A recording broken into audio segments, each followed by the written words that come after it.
Hey guys, how's it going? This is Mike. I wanted to do a review on the Star BM 9mm. Now, Star BM 9mm is identical to a 1911, more of a compact version, but its ideal traits are that of a 1911. This is a Star BM 9mm. I know most of you are going to tell me that's a 1911. It looks like a 1911. In fact, it has identical traits of a 1911. It's not. It's a Spanish Star. Not made in the U.S., sorry. Not made in the Philippines. Very smooth action. Now it locks. I have run probably about 5,000 rounds through this thing without fail, without one jam. This thing is beautiful. I mean, I really recommend these. And they're cheap. You can buy one of these for $200. You can find them online. Just look up Spanish Star 9mm. And there's another company that Spanish makes that looks like these as well. They're called a llama. Yes, you heard me. Llama. Like the animal, llama. But it comes in a 45. This comes with a standard 8-round single stack mag.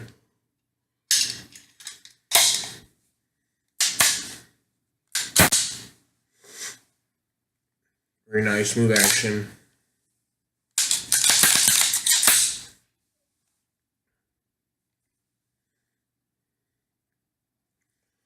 I got a very nice trigger pull on here. I actually don't know the exact pound. I think it's, I want to say it's 4. We'll have to test it. Now, as far as disassembly goes, it's pretty straightforward like a standard 1911. So I'm going to take the mag out. I'm going to pull the slide back. Now there's a second release slide here. I'll show you that right now here on this side. This is the safety. So if you put it up, it's safe. The slide's locked. There's actually a second notch. I don't know if you can see that, where that same latch locks onto. So I'll pull the slide back and I'll engage that button again on the farther slide lock. That's how you get this ready for disassembly. So now, once that's locked in place, there's a pin on this thing. This is what releases the catch on the slide when you're reloading. On the opposite side, there's a button. It's like a little pin. You push that out, and it releases this section of the pin. Pull this out. Forgive me, I have a little cold. So I'm going to use a sock here. Excuse me. Anyway, now that I've pulled it out, I can actually release the slide now, and it will come off. So I'm going to release this button here. The slide will come forward. Now I have my two sections. Now, as you can see, the workings inside the pistol are very open. There's not anything complex in there. This is basically a hollow shell. The only workings are, if you take the grips off, you can see the workings of the trigger and the spring inside the trigger. Other than that, it's pretty self-explanatory. Now, barrel itself and slide contain the workings here. Now, like a standard 1911, you can take out this part of the spring, firing mechanism. Here's your spring, and then here comes out the barrel. All you got to do now is take this front end here, it twists to the left, or to the right, sorry, comes off, and then the barrel slides out. I don't want to slide out because I'm doing a video.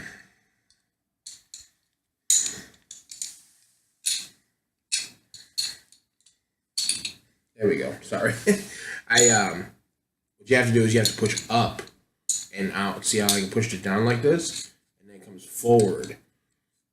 Idiot. I didn't even realize that. So once you push the barrel forward and it comes out, it'll slide literally out of the casing. See?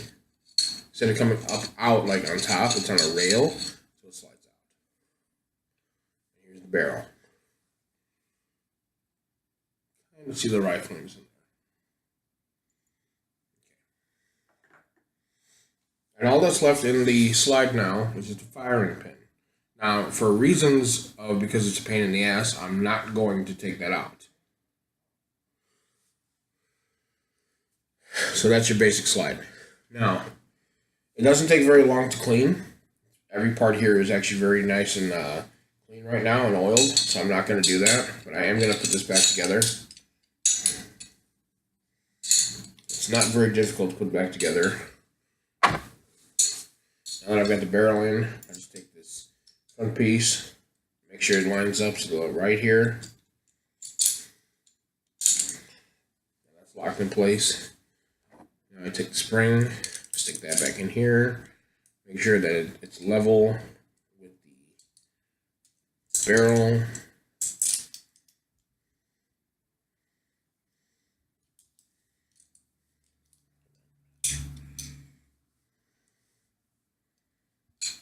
I'm nervous because I'm doing a video now, so that's just how it goes.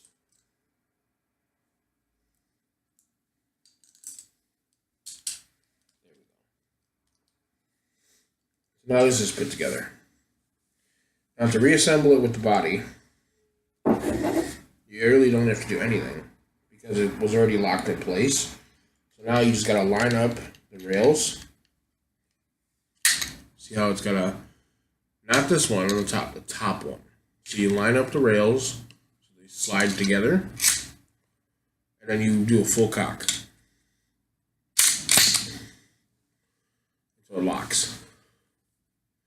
Now that locked, re-engage that second switch on the side here that we used in the beginning. Take your pin, and you have to kind of look right through there because it doesn't always line up. Because what would obstruct it, believe it or not, is that little thing that was on the barrel. So what I find helps is that you would pull back, use your finger in here, just be careful, and put your thumb back here and pull back on the slide just a little bit so that it lines up perfectly. Now that the pin is back in, you're ready to go home. You disengage. Right home. Remember to watch your finger when you do that because it's going to slide home and it's going to jam right on your finger if you're not watching what you're doing. Pardon me not pointing the gun here. It's the camera. So that's the disassembly and reassembly of the Star BM 9mm. I hope you all enjoyed. This does fit in a standard holster, like the ones they use for Glock. I don't recommend those only because, like I said in one of my videos, that it has a lot of scoring on the barrel, not on the barrel, the slide, like right here and right here, and it can affect your resale value, especially on this side. You can see here how it's faded. It's faded here. Well, that's because in and out of the holster all the time creates a lot of friction on this, and then your resale value goes away because now it looks like it's heavily used. Now, I have my other firearm here in a padded holster, which I use for my work. This is my Taurus, but this is an example of a Velcro and soft holster. The inside is padded like a pair of socks, so it's soft. So it slides in and out, no problem. And it doesn't scratch the slide. So your resale value stays, other than how much use you put into it, obviously. Now, the only reason I don't use this one on the Star is because this is a very large holster for my full-size gun. It's a little smaller. And this one does sit in there, but it's loose. So I would need a smaller holster. This would actually make a very good carry gun, because it's smaller. But it's not teeny. So it's not an ankle gun, but it would be a good concealed gun. Thank you for watching, and as always, see you later.